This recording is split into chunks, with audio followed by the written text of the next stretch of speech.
Super awkward Funcast. You're listening to the Super Awkward Funcast. Yeah. Welcome to the Super Awkward Funcast with your hostess, Elle, Latham.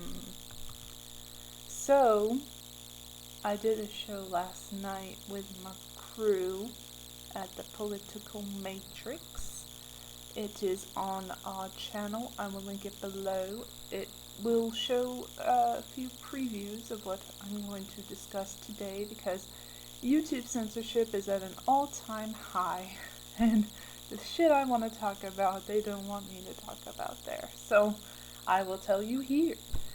Welcome to the show. Happy Halloween to those who celebrate it, and happy salmon, if that's how it's pronounced. If not, I apologize. I'm not up on the pronunciation of a lot of Celtic shit, but anywho, let's get to it. My birthday passed. I went to the Free Assange rally in Hollywood at the CNN HQ building, and I will link below also my videos that I took there of a couple of speeches. Wasn't a great turnout, but we had a lot of love there. A lot of love for freedom and for whistleblowers of war crimes not to be punished anymore. But this is the world in which we live. This is clown world. This is this dystopia where war criminals get to walk around all day like nothing's wrong and hang out with popes and hang out with their UTI-ridden husbands who are also war criminals. So shout out to Colin Powell for dying. I wish they'd stop dying before they face court, but I guess we're just not going to get lucky on that front, and Henry Kissinger will probably die before he ever sees a courtroom as well. Because the elites don't go to court. They don't go to court. Unless it's against whistleblowers and journalists and publishers of their war crimes. Then they get to go to court. Then the nations get to go to court against them and try to extradite them, like they did with Julian Assange, who is fighting for his life. So, love to him and his family and everyone involved. No matter how you feel about the guy, he did some good things. Everybody does good things and bad things, so you just gotta take the good with the bad with the good. But you can't punish war criminal exposers before war criminals. It just shouldn't happen. I do apologize for my voice. I don't know what happened. I will say I don't know what happened. It's just really bad luck, but the show must go on, and this is how I'm gonna sound. I apologize. Hopefully the information gets to you outside of that. And I will link all of my sources. This is what I have been doing all morning, not all morning, for like an hour. I've gotten a bunch of sources together. Maybe 43 minutes, actually. And so I could share that with you, because that's what's important, is that we get that information. And I fact-check myself, so you won't really find a lot of lies. And if there are lies or mistakes, then I will bring them up later and apologize for them in the show notes, most likely. I'll be like, oops, I said this, I meant this, blah, blah, blah. So anyway, let's get to it. Conspiracy theorists are having a good week, or a good month, because the boosters are here. The boosters that, were a figment of our imagination not too long ago are now here. And now pretty much everyone can get them.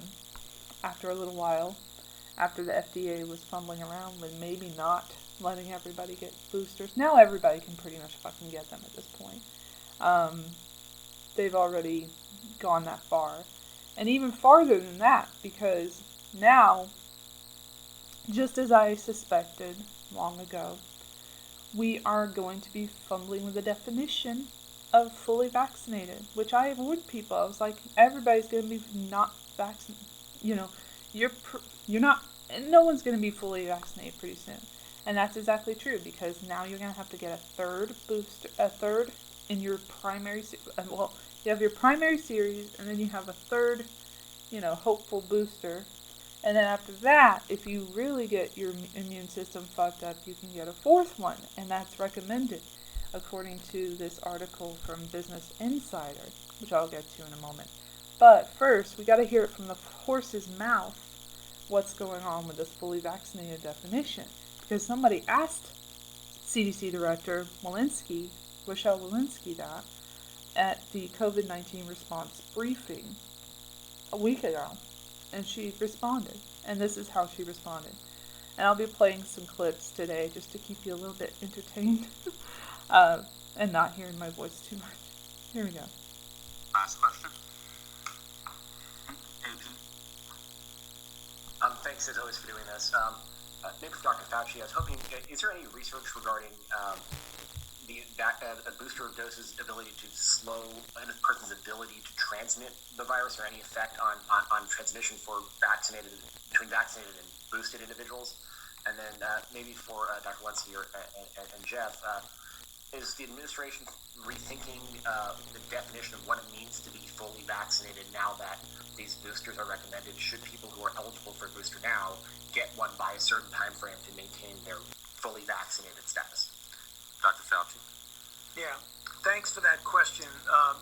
There is highly suggestive data from the Israeli cohort who is well into their boosting program. It ain't good. That in the boosting, which they are essentially doing for everyone from 12 years old or older, they are finding that simultaneously with the clinical effect of decrease in infection and severe disease, they are seeing a gradual diminution coincident with the booster in what we call the R-aught, or namely the transmissibility from one person to any of a number of other people.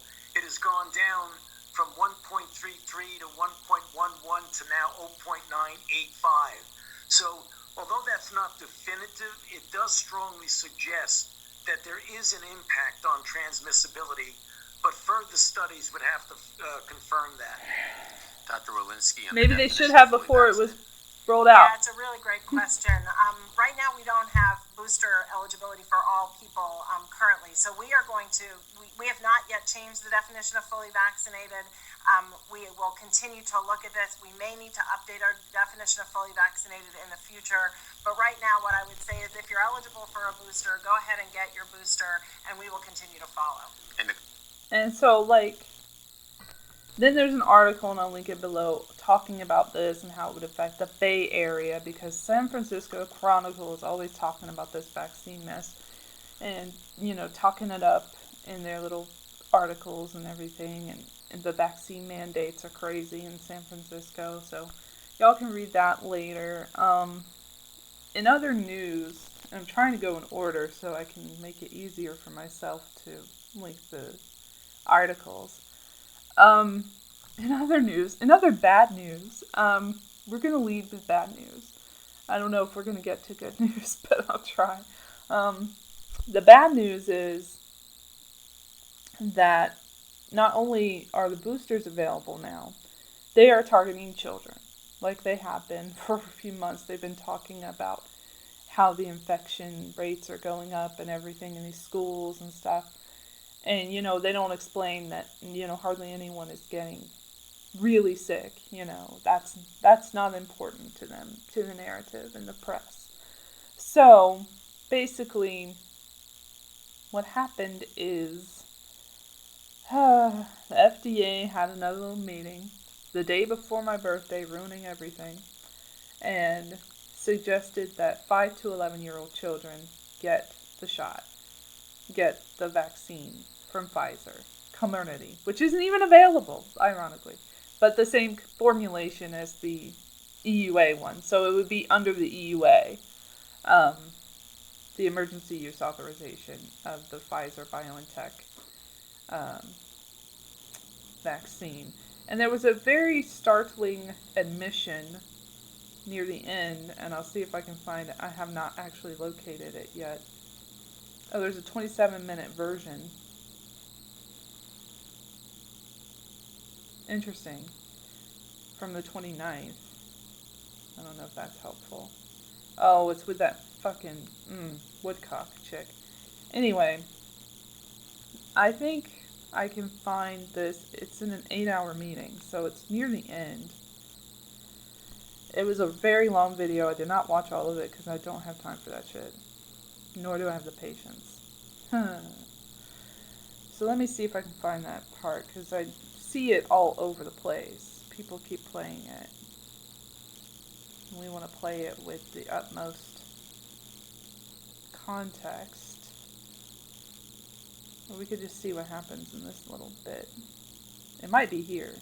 I'm hoping.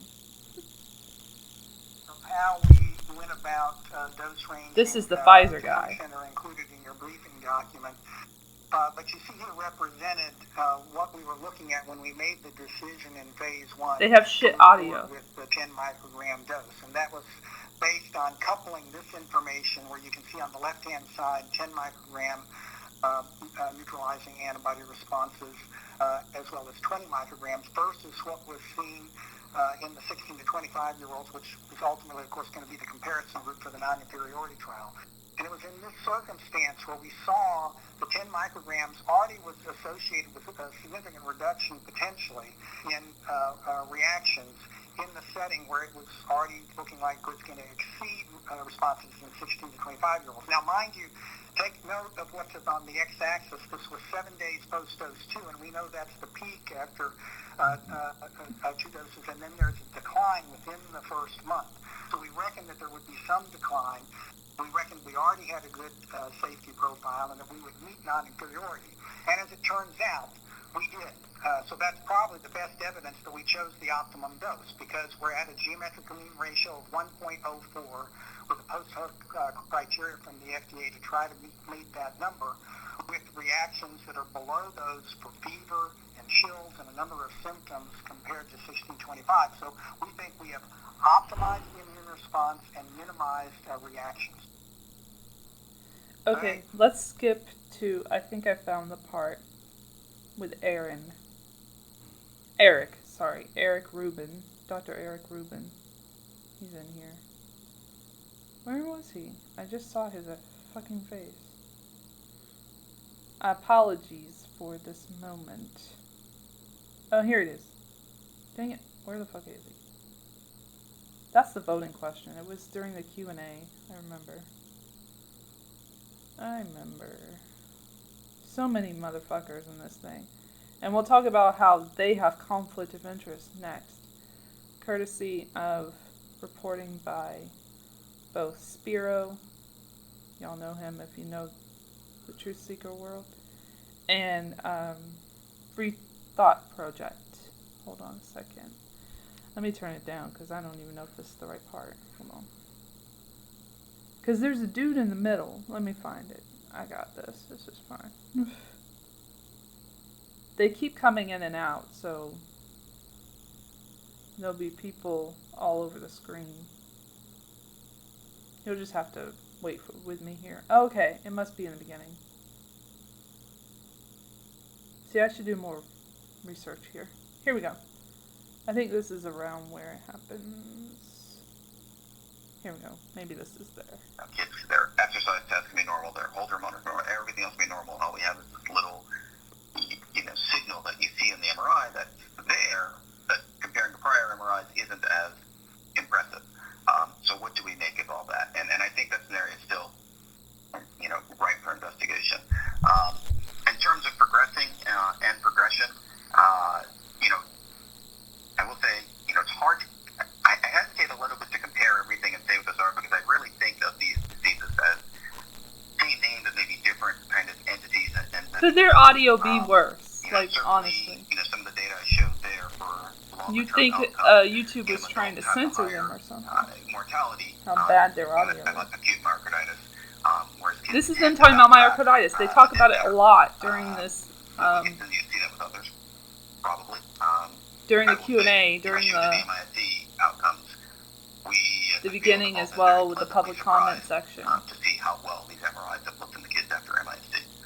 We'll see what we find after the vaccine-associated myocarditis. I just, Thank you. Thank you.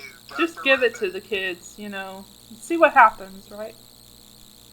That's basically how Dr. Rubin sees it. Here he comes. I think that was fascinating, Dr. Roaster. And maybe this is a little bit of a follow-up on Dr. Meisler's question, but we were comparing classic myocarditis and its outcomes with what might be happening with vaccine-associated disease. In classic myocarditis, I know itself is often associated with direct viral infection of the myocardium, or rheumatologic diseases and inflammatory. What do we know from the small amount of biopsy and pathology material from the cases in children that might tell us anything about underlying mechanism and might, make us more comfortable with the predictions that you can make from the classic myocarditis case? Yeah, I wish I could give you a good answer to that. But what I can tell you is, and I just looked at this yesterday, of those about 800 or so, 800 to 900 cases that we've called, myocarditis, I think like one or two have actually had biopsies. Biopsies not, routinely used, especially in, younger adults in this population. So unfortunately, I can't talk about that.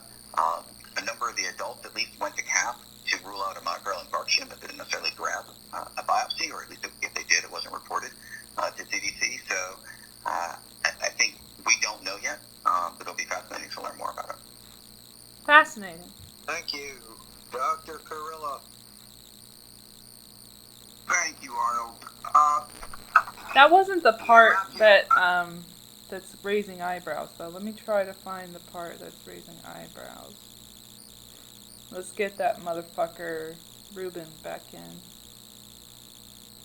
But that was interesting in terms of, what's going on with the myocarditis. They're not even, sure what could happen with this vaccine, and they want to distribute it to children. That should concern a lot of parents, a lot of people. I swear I probably skipped the part with the guy saying what he says. Again, apologies for the voice. What the fuck? I'm getting it back. We'll never know unless we give it to the children. Let me see if I can find it. Hold on. In the meantime, let's see here. It might be in the voting question section. Wow, this looks really important. Maybe I'll just play this part. Do the benefits outweigh the risks? And they don't believe that. They don't believe that they do, but they vote that way.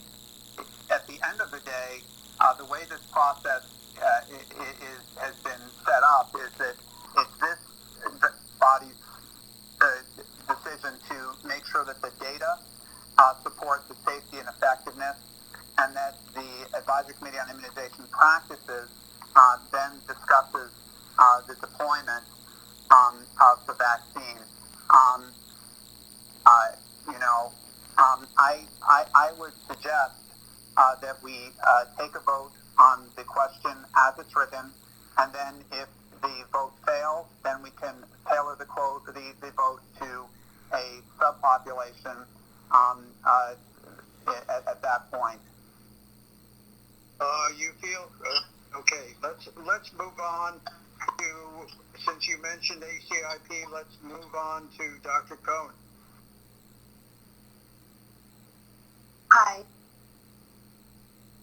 This chick is such a shell. On the challenging discussion that we're having as a committee, and I think part of the problem is that we're now talking about children, and when we are talking about children, we both don't accept deaths and severe outcomes in the same way that maybe we accept to some degree in older age groups, but we also don't accept risks. And I guess when I look at this question, it is pretty clear to me that the benefits do outweigh the risk when I hear about children who are being put in the ICU, who are having long-term outcomes after their COVID, and children are dying. And as Dr. Marks just said, we vaccinate routinely against several vaccine-preventable diseases for which far fewer deaths and hospitalizations and ICU admissions occur. So to me, the benefit is clear, even beyond the direct benefit and the personal experience that I know we're all having with children in our lives who aren't able to go to school. So then when I look at that's not enough reason. I see that the children in the clinical trial, it's not substantially lower than other clinical trials for vaccine-preventable diseases, which have evaluated the safety. And we have this known rare adverse event of myocarditis in an it's not older age rare. group with a different formulation They keep of the saying vaccine. that, but it's not true. So, They wouldn't keep mentioning it at I don't every wanna minimize fucking the risk. meeting if that I do weren't think true. That that we could, at this moment, based on the totality of the evidence, the benefits do outweigh the risk. And as this vaccine is used, which I think has been said before, we have incredible safety systems in place to monitor the potential for myocarditis in this age group, and we can respond quickly, as we've shown we've done for every other rare adverse event that our safety systems have identified. So to me, the question is pretty clear. We don't want children to be dying of COVID. We want them to die of the vaccine. That's what she's not telling you. We you. don't want them in the ICU. Thank you. Of myocarditis. Thank you for nothing. I'm trying to find the part with Rubin, where Dr. Rubin says the thing that everybody's talking about. And let's play it for you with all the context that I can muster. Has made an effort, taken great effort, and this is the first guy to us today, and taken a lot of questions. Dr. Levy? And we see that we can reach different conclusions to some extent based on the assumptions that the models are built on. And one of the factors, of course, is how much coronavirus is circulating in a community at a given point in time. And then other factors as well. What will the actual myocarditis rate be in these younger kids who may be less susceptible to myocarditis? But right now, that's a speculation. We don't know that for sure. And the studies weren't powered really to answer that question in the 5 to 11-year-olds. So I'm just pointing out some broad-based themes that are running through my mind as we're having this conversation. It's a very meaningful one. And I also am wondering whether the prevailing conditions could somehow work their way into our recommendations, because after all, that's the spirit of an EUA. It's authorized in the setting of a public health emergency, which we're in now, but one that is fluid. So I'm going to leave my comments there, but I hope they're helpful. Thank you, Dr. Monto. It's very helpful because we are in a fluid situation, and that's why it's a good thing we've got an emergency use authorization and not an amendment or anything like that to the license. We are confronted with a binary choice, as indicated in the voting question. And keep that in mind as we move ahead to Dr. Rubin.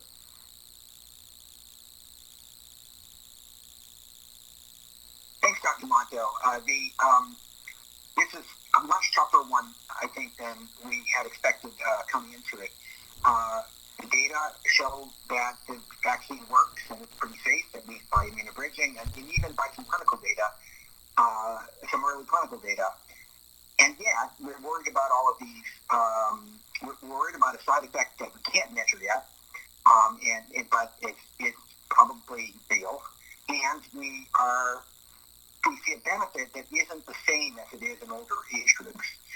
So for me, I think it's going to revolve around two questions. First off, whether there is going to be a use for this vaccine in this age group, and then how the decision gets made to use it within this age group.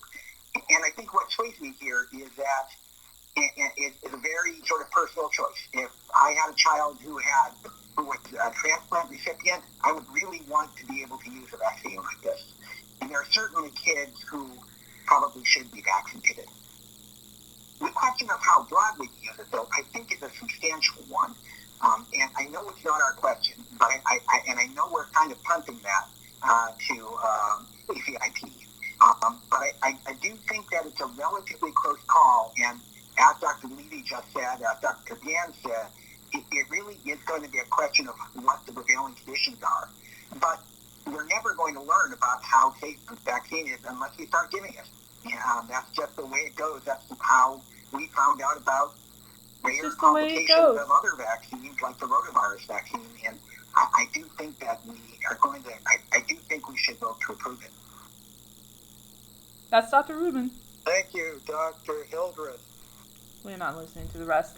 But you get the point. They voted 12-0 with one abstaining in the end, at the end of the video. And that, literally a couple of days later, kids are recommended to get the shot from the CDC. Not from them, by the CDC. I'm also linking a myocarditis report from the FDA website. It's very illuminating. And then we have, what else did I want to mention? Oh yeah, the corrupt FDA. So, enjoy the background noise if you can. Let me go to my email and get my link for this article, which is very illuminating. Thank you to the Free Thought Project for writing this very interesting FDA corruption article.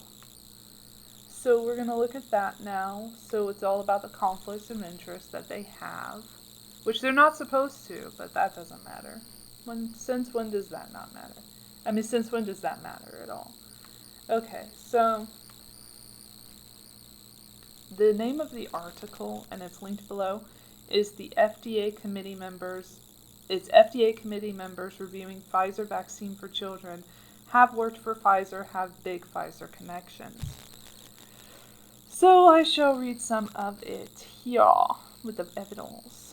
So we got committee member Archana Chatterjee, Dr. Archana Chatterjee, worked on a research project related to vaccines for infants between 2018 to 2020, and the research project was sponsored by Pfizer. And then we get a look at the research grant. I have previously completed 72 additional research studies as the PI and received $6 million in funding support for those projects. In addition, I have participated in 46 research studies as the co-PI sub-1. Is it sub-1 or sub-I? Sub-I. Details of these studies are available upon request.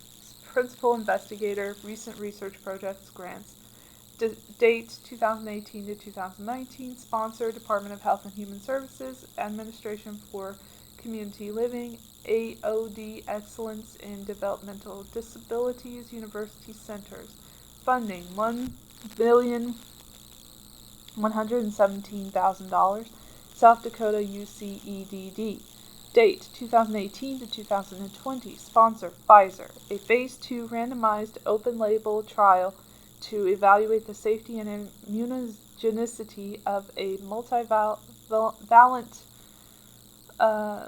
pneumococcal conjugate vaccine given with or separately from 13-valent pneumococcal conjugate vaccine in healthy infants. The first one, I don't know. I don't think it's that big a deal. But he did get the vaccine, which you would expect. Arnold S. Monto. He was a paid Pfizer consultant, though, as recently as 2018. I find that more interesting than him getting the vaccine itself. A lot of these people probably have gotten the vaccine. And then Myron Levine has mentored some U.S. postdoctoral fellows, and one of his proteges happens to be Raphael Simon, the Senior Director of Vaccine Research and Development at Pfizer. What a coinkydink. Small world. James Hildreth, temporary voting member, made a financial interest disclosure for this meeting in which he disclosed more than $1.5 million in relevant financial interests, including his work as president of Meharry Medical College, which administers Pfizer coronavirus vaccines. Geeta K. Swamy is listed as the chair of the Independent Data Monitoring Committee for the Pfizer Group B Streptococcus Vaccine Program, a committee sponsored by Pfizer.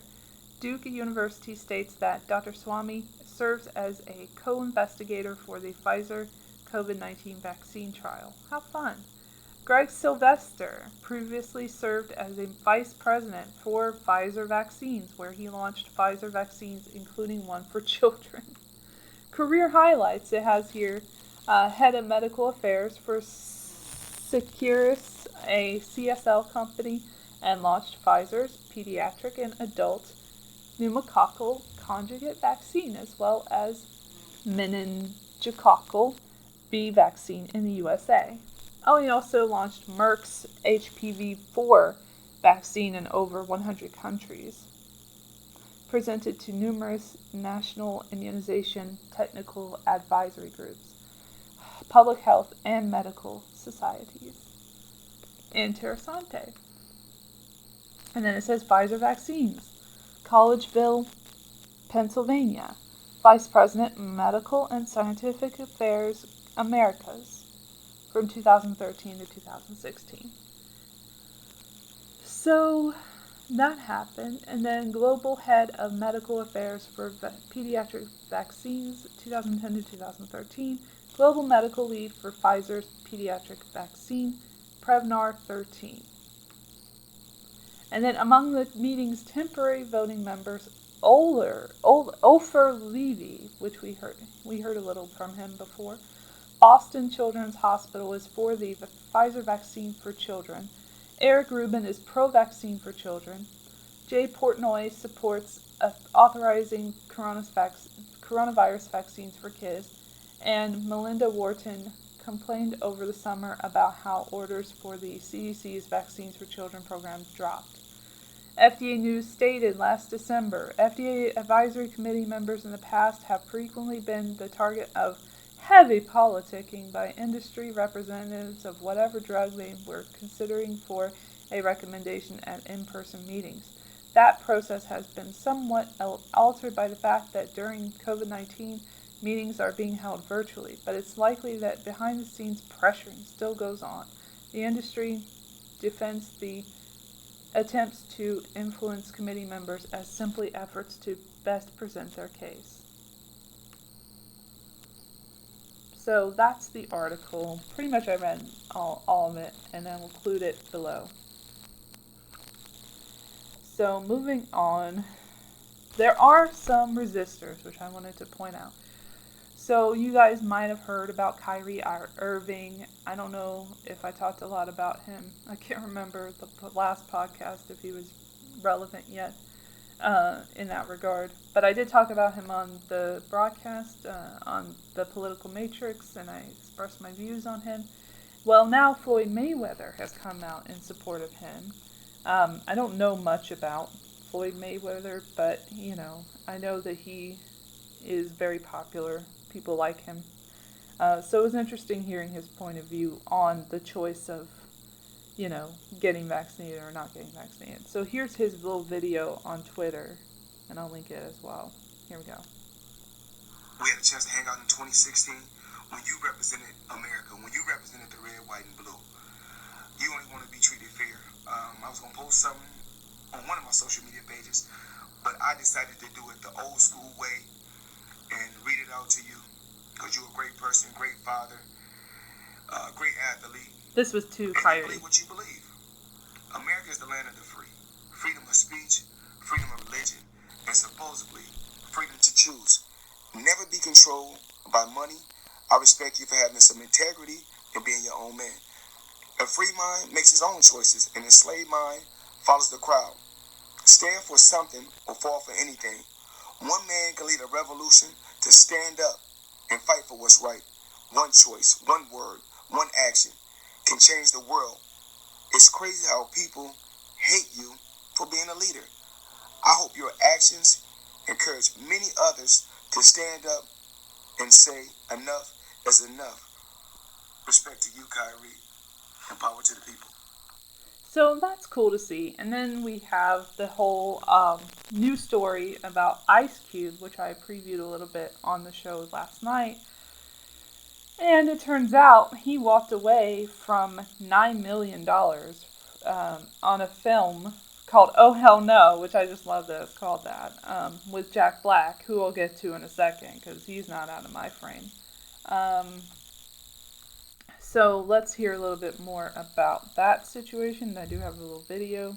Again, I'm keeping it very entertaining for you guys. I hope y'all appreciate that. Ice Cube has exited Sony's upcoming comedy, Oh Hell No. Sources tell The Hollywood Reporter he departed the project after declining a request from producers to get vaccinated. Ice Cube would have co-starred in the film with Jack Black. Sony had no comment. A personal representative for Ice Cube declined to comment, and his agency, WME, declined to comment.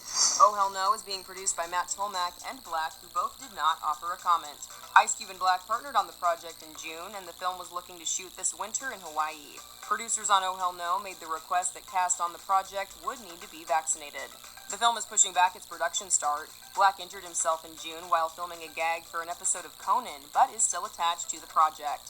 Sources tell THR the studio is looking to find a replacement for Ice Cube as the star walked away from a $9 million payday.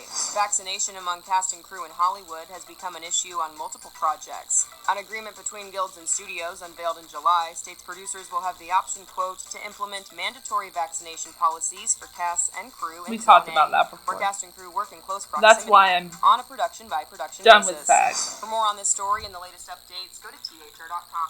That's why I have not paid my dues, SAG. If you're listening, I'm not coming back.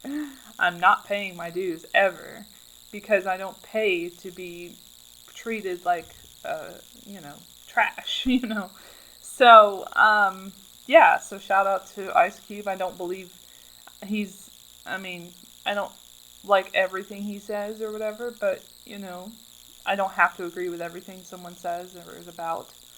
I think he goes against the narrative a lot of the time, and he goes against the democratic, talking points and the pandering that happens with Biden supporters and everything. So I think it's really good that he's standing up for whatever reason.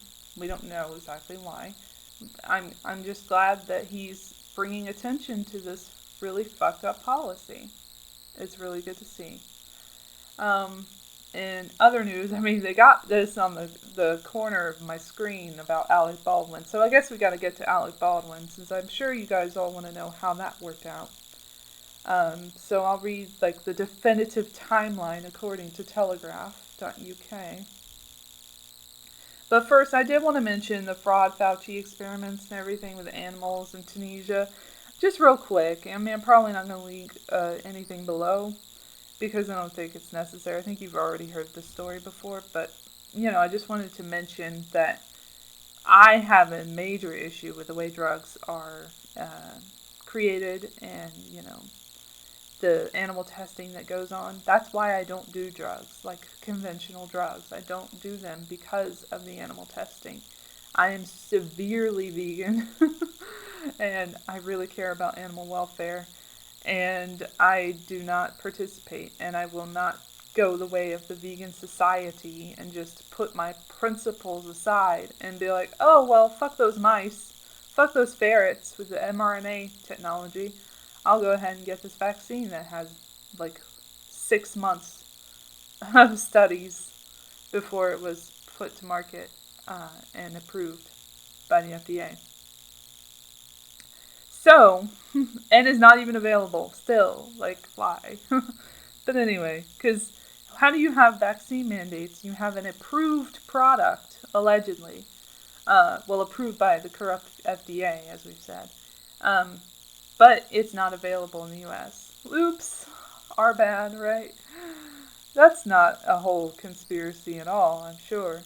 But the cordectomy of the puppies was absolutely disgusting. I think that's beyond animal testing at that point. That's torture. And yeah, they torture mice, they do. But the thing about mice is that they don't live very long. And puppies live a lot longer than mice because they grow up to be dogs if they're lucky.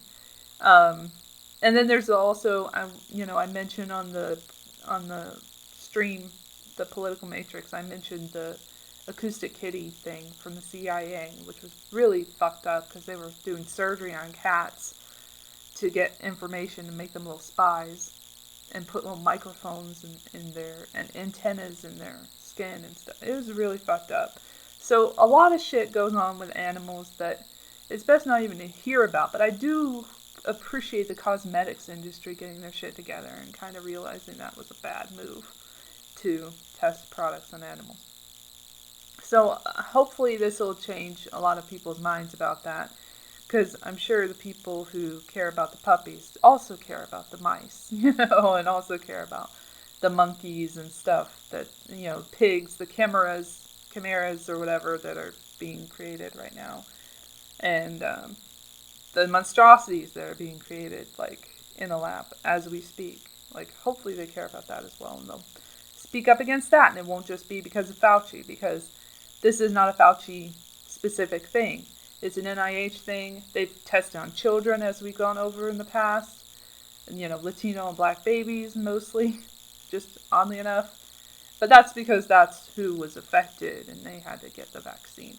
So they've tested on children, they've tested on, unsuspecting, non-consenting adults, like Henrietta Lacks. Shout out to her family.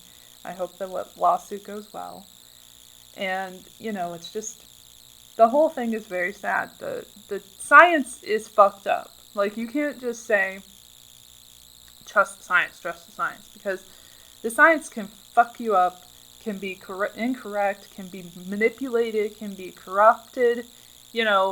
Monsanto, for example, paying people off to, look the other way on a lot of things, and, just big sugar owning everything and, like, giving us all this horrible cancer-causing mess that we have to deal with later. Science is not perfect. Nothing is perfect. No one is perfect. Science is as bought as any industry, if not more, by Bill Gates and World Economic Forum. Like, are we kidding? Like, Jeffrey Epstein was all up in science. Like, it's not, without its own issues. Speaking of issues, there's also some celebrity news to get to, because you guys might have heard about this whole thing with Zayn. There's a plane. Zayn Malik from, well, you might know him or remember him from One Direction. And he's also had a very long solo career after that. And he did that song Dusk Till Dawn that you might know from Sia with her. And he did, the most recent album he did was Nobody Is Listening. And then before that he did Icarus Falls, which did not do as well. But he is in the news again, not because he wants to be, but because he is. And I guess I'll read his statement, because he did make a statement on Twitter about the situation, but first I'll tell you what the situation was. So this is what the situation was. So, his girlfriend's mother, his partner's mother, they like to use these words, his partner's mother, Gigi Hadid's mother, Yolanda, whom I had never heard of until now. Oh shit, there's more. Ooh, we got breaking news. I love it. Not really breaking, I just didn't see it the other day, but now I'm gonna... No, it is this. Oh, okay. Alright. This is the original... This is the original statement. Okay. But it explains what happened afterwards, which he was trying to get in front of as a PR guy. I mean, doing his own PR, you know. But, okay, so he had a daughter, Kai, with Gigi. They had a daughter, I think a year ago, something like that. And, I guess he wanted to protect her, according to himself. But Yolanda is accused of trying to get pictures of the child. That is where the situation arose. Let's read the original TMZ article. I mean, it's TMZ, but they got the scoop, you know, so let's see here. My favorite thing about TMZ was when they disabled the comments. They're like, fuck the comments. We don't want any more comments on our website because we don't want anyone to say something against us. I'm sure a lot of people were trolling. I remember reading a lot of comments, like trolling TMZ in the comments section, and then they got rid of it. And I was like, that makes sense. That's totally them. Let's see here. I don't want to go to, like, the new information, or do I? I don't know. I guess this is the new information. We should get to that, I guess. So Zayn Malik's family is stepping in to support the singer in his now very public feud with Yolanda Hadid and the mother of his child, Gigi. I don't know if he's really in a feud with Gigi, but anyway. Malik's sister, Walia, posted a series of family photos, Zayn's statement denying the shoving allegation, because he was accused of shoving Yolanda. And the quote reads, "Karma comes after everyone eventually. You can't get away with screwing people over your whole life. I don't care who you are.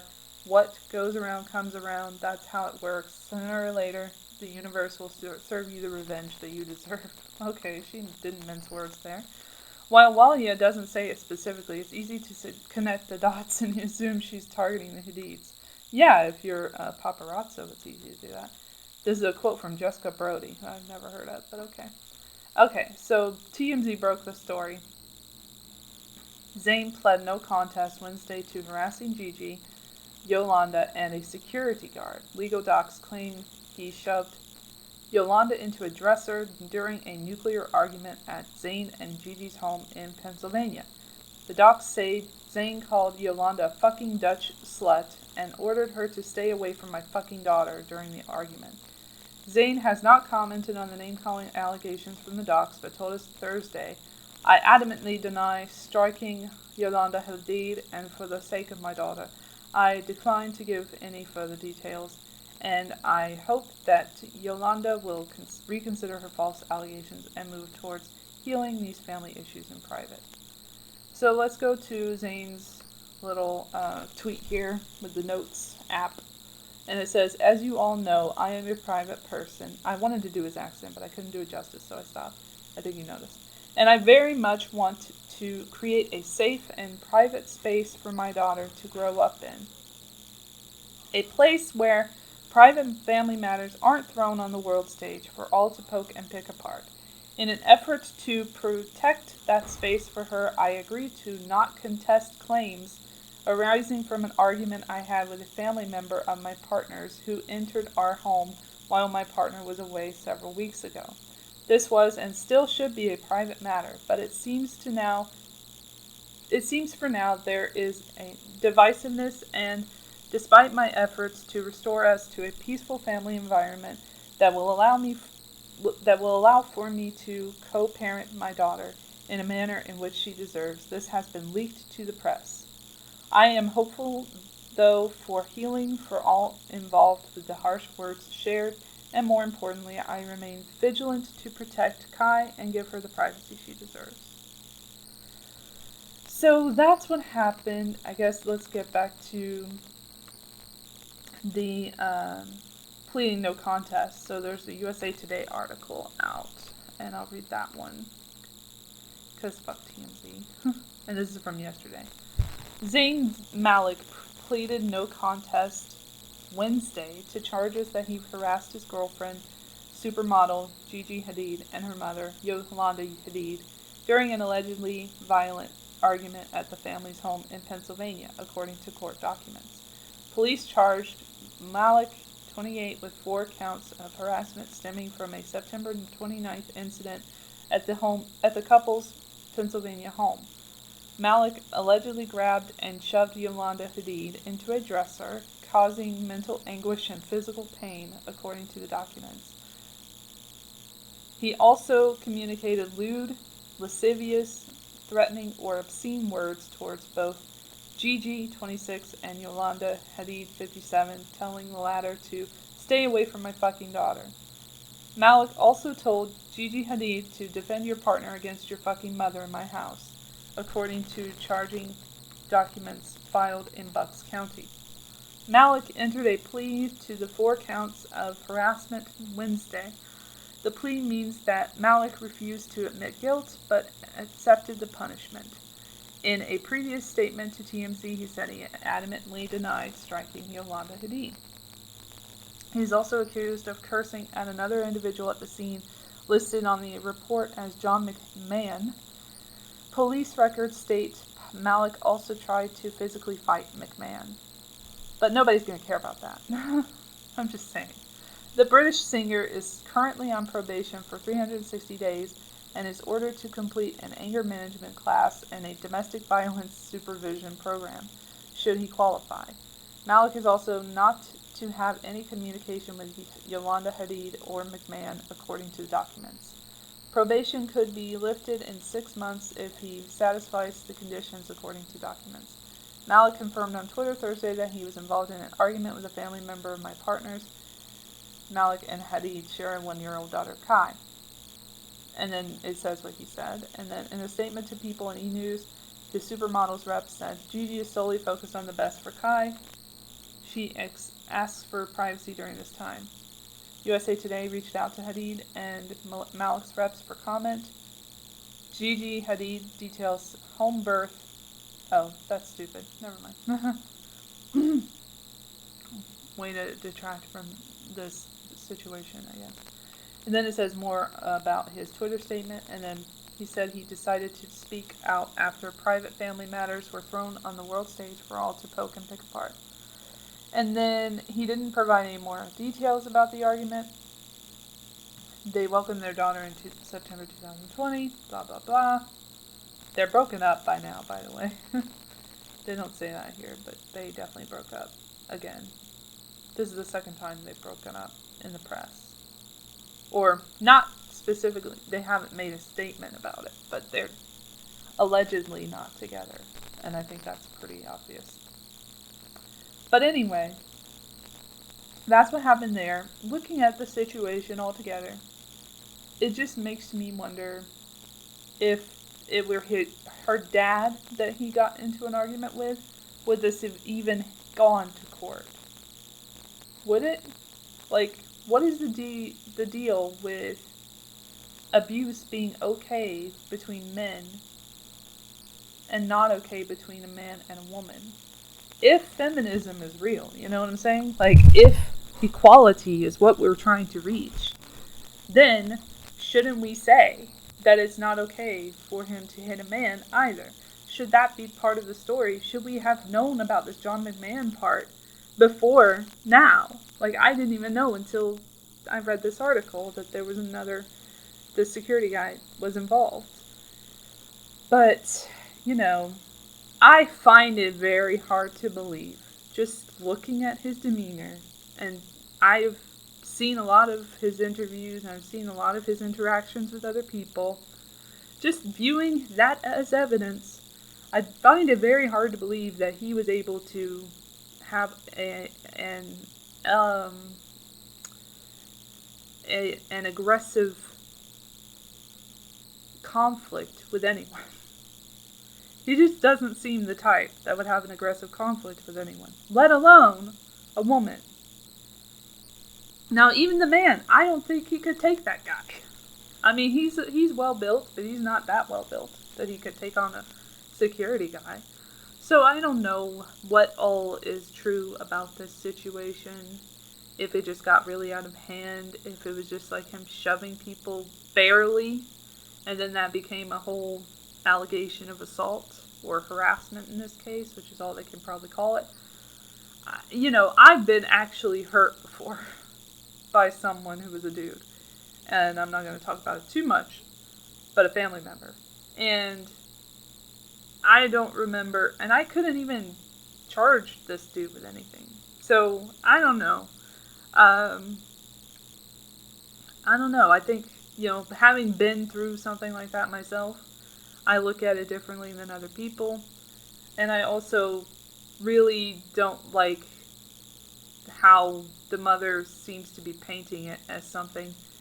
I don't think it was. I just don't think it was as detailed as all of that. As shoving someone is not really that big of a deal to me, having actually been hit by someone.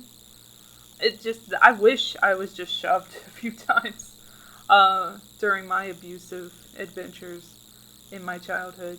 But it was way more than that. It was psychological as well. And I'm sure he was just very upset at the time. I'm not defending anything he did. I'm just trying to explain how this could have gotten out of control. And you know what? Let's wait to see what happens with this story, because I can't make heads or tails of it at this point. I could look at it from several sides and look at it from Gigi's side. She's trying to protect her mother. Maybe her mother said something to her and she believed it, and then it turns out maybe it wasn't as truthful as she would have liked it to be. Or, you can exaggerate certain situations, and that could have been the case here, and she didn't want to admit guilt with the child and representing and trying to exploit her, if that's what was happening, which is what it seems to be. So, I don't know. That's just how I feel about this story, is that I'm at the point where I'm looking at it from all sides, and I can see how everybody would be upset. And it's just a very unfortunate thing for the child, because you just don't want to have a child in this environment, because it's not healthy. And I've been in a very unhealthy environment as a child as well, so I can understand. But hopefully everything works out well in this, and everyone, ends up feeling satisfied by whatever happens. So, other than that, Biden was in the news again, and he is the president, I guess. So, he went to Rome to visit the Pope ahead of the COP26 climate summit thing and the G20. So, what I don't understand, I understand it, but they're talking about climate all the time, and climate change is so real and such a big deal, but they're always going, the elites are always meeting up, even during a pandemic. It doesn't matter. They get to meet up, they get to have their little powwows, and they get to not wear a mask while doing a lot of meetings and stuff. But that's okay, because they're fully vaccinated, even though that doesn't exist. But it does exist for the president, because he got his booster, right? But we still don't know the, actual long-term studies of the booster, because there aren't any. So we don't really know if he's susceptible to COVID or not, and if he's able to spread it. But it's okay. I'm sure they got tested, and everything's fine. And the tests are never wrong, so we shouldn't question it at all. But yeah, he shook the hand of the Pope and tried to sell that Build Back Better bullshit. And then he hung out with kids beforehand, 6 days ago, in New Jersey. He was visiting New Jersey, campaigning for the Build Back Better plan, which still has not turned into a law, thankfully, through Congress. Congress is still mulling it over. And it should be mulled over. It's over 2,000 pages, right? So please mull it over a little while longer and actually read it and say no to a lot of it. That would be great. There's a lot of COVID-19 in that bill. A lot of, changes and stuff in universities and schools and everything. And it's just part of the Great Reset agenda, And so President Biden visited some children in New Jersey. So there was a fun moment where he couldn't keep his hands off of them because that's what he does, even though nobody in the press calls him out on it. At one point he said about avoiding the press. I should probably play that clip because it was illuminating. Says when you're president you get to avoid the press, basically. Let's see here. Every time I go to fucking YouTube, they ask me what I want for my settings on my phone for the cookies and shit. And I say I don't want anything. And they just don't take it as an answer. And every time I open it up, they ask me the same question. Because I have a VPN and they don't like it. Clearly. On mobile, apparently. Biden. Oh, that would be The Hill. This is from The Hill, this video. There's a creepy moment where he grabs a child and he lifts her. It made me so cringe. It made me cringe so much. He should not be allowed near children after everything that he has done. Why are people ignoring this? Like, it's so weird to me. When was this? This was so long ago. All this news is so old, I apologize. Well, not all of it. Some of it's new. I'm trying here. Oh, if you're wondering if I watched Squid Game yet, I have not. By the way. Let me just see when this was. 25th. 25, 26, 27, 28, 29, 30. 6 days ago. That's what I thought it was. Dude. Alright, so let's see. Where's the part where he says that line? I'm sure it's in the comments. I'll find it. He wore a mask during the meeting, and they're all wearing masks too, these poor children. It's bad enough they gotta get visited by the president, who's creepy as fuck, and likes to touch children without their permission. But now, they gotta fucking wear a mask in school for this fucking photo op? I'm gonna see if this is where he says it. No, he didn't say it here. He's so creepy. I just can't. Ew, ew, ew. He's so creepy. Pretty neat, huh? You look like you're building a tower. Yes. He's got his headphones on. Yes. He doesn't want to hear you. Hi.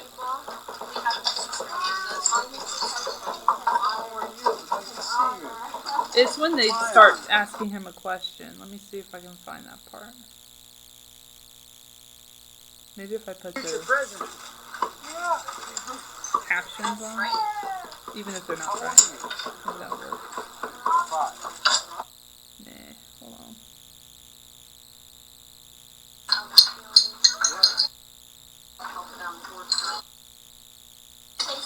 Appreciate it. Mr. President, you ought to talk to me about the presidency. You know, when you're president, see all these people here? They're with you all the time. They get to ask you all kinds of questions. You try to figure out how you can avoid answering them sometimes. And then he lifts this girl. I'll put it in the show notes. So that's as much as I want to talk about that guy. Oh yeah, let's go, Brandon. We talked about that on the broadcast last night. It was a real fun time. AP had a shit fest about Let's Go Brandon. They were very upset. Colleen Long was very upset about it, and she had to write about it in the AP. So I'm sorry, Colleen Long. You know, it's just a thing that happens. You know, memes happen. You gotta get over it. Even if your favorite person is involved. If that's the case, which I assume that they love this guy for some fucking reason. I do not understand how anyone can love any president in any way. And especially not this one. And the last one. Sorry. Not sorry. And then the one before that, let's be fair, I don't get any of them. I mean, after the fact. I mean, I got it at first with Obama because I fell for the shit. But I will never fall for the shit again. So in other news, there's a supply chain bottlenecks issue and, a lot of strikes happening with a lot of companies. They just finally figured out they were getting fucked and they don't want to get fucked anymore after the pandemic. So that's happening. I'm not seeing a lot of real world implications of that in my area, but maybe you are. I don't know. But everything's pretty kosher here, pretty good. I can still find everything that I want to find. Maybe shipping would be a bitch, yeah. But I'm not doing a lot of that, so it doesn't matter for me personally. And then I guess I wanted to end on, I don't know if I want to end on this, but I mean, there's a show on Netflix. I don't really want to promote it or anything because it sucks. It's just not good. I watched 2 episodes of it. It's just not for me. Maybe it is because I know that they're bullshitting and they're doing,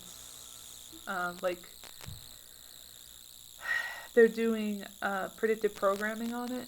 But it's just it's so over for me. But it's called Inside Job. You may have heard of it. But it makes fun of a bunch of conspiracy theories by leaning into them and saying that they're true, which is supposed to make you be like, they're not true. No way. But a lot of them are true. Especially the corporate parts. Like, the corporations own all of this and that and the other. Yeah, they do. And they make a lot of decisions that you don't even know about. And then there's, Facebook, which is Meta now. That's the news there. The company has been changed to Meta. Never go full Meta. But, and then there's that weird video of Zuckerberg in AR or augmented reality, and it's just so weird. I just can't. I don't want augmented reality. I want reality. We need reality, not augmented reality. But they're just never going to stop until everyone's disconnected and everyone's in their little community, virtual community, living their virtual lives. And that's what crypto's about too, because that's just right. They love that. They love crypto, really. And they want their own crypto. And they want to put it on us and everything. So, anyway, that's that. I think this is a pretty structured episode, oddly enough. I mean, I think we got to everything I really wanted to talk about, I guess. Shout out to the witches today, the good ones. There aren't really a lot of diabolical ones, I don't think. But shout out to y'all and the Day of the Dead. And remember those close to you who have passed. I remember them as well. I will remember people in my family who I lost and people who are friends. And hope that they are doing well in whichever plane of existence they reside in. So, in other news, I guess we could go that the vaccine mandate protests are happening all over the world still. There's a lot of non-compliance. We love that. I think the elites are getting a little perturbed by the uprisings, and that's good to see. So just keep on fighting, keep on keeping on, and we will get through this together as we've gotten through so many other things. There have been so many disasters in this life that we live. And a lot of it has impacted us, like 9/11 and the corporate surveillance state that's being reinstated now in the aftermath of the pandemic, which was created in a lab legitimately, not allegedly. And,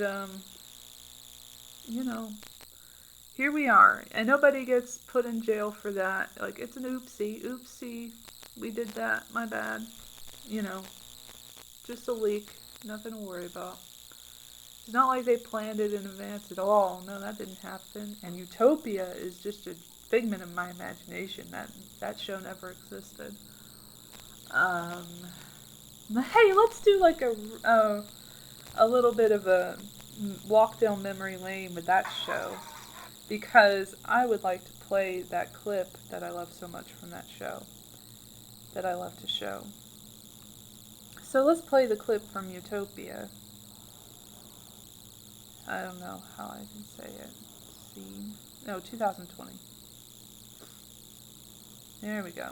Let's just play it, and we'll leave on this again, because it's always important to bring up the past if it affects the present. And this one does. We all have our reasons for being in this world. Oh, this is the trailer. Hold on, my bad. I don't know how I got there. Anyway, here we go. You desecrated all of my work. You disrespected science. What the hell did you put in that vaccine? And when this vaccine fails, I'll be the scapegoat. We created a flu that sparked the demand for a vaccine that doesn't work. After everyone in the country is vaccinated. And the world? He'll have murdered millions. Nope, you don't have it. We need to go now before that vaccine ships and more people die. Give a certain percentage of the population a fatal illness, and you make sure it's genetic. See, that was the exciting part. You pass it down. So if you have children before you die. Becky, do you have children? How much evil do you have to do good? People are driven by the need to know what happens next. Do you want to know what happens next?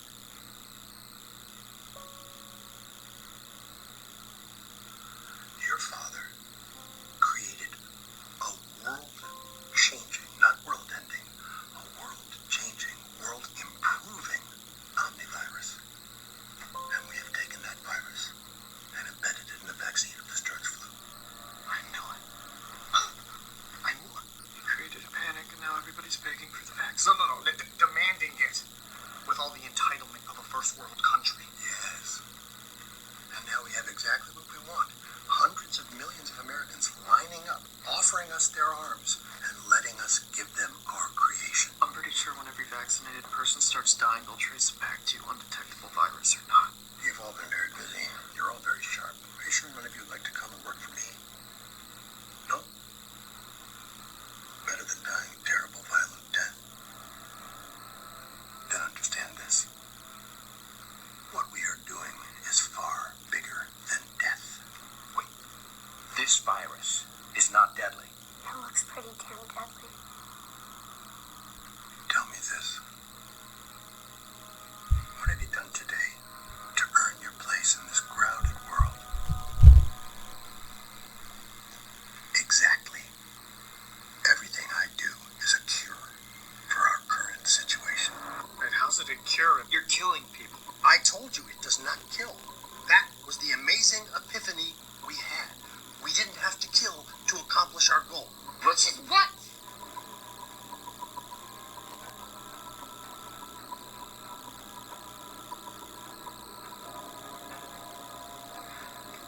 We intend to stop human reproduction for 3 generations.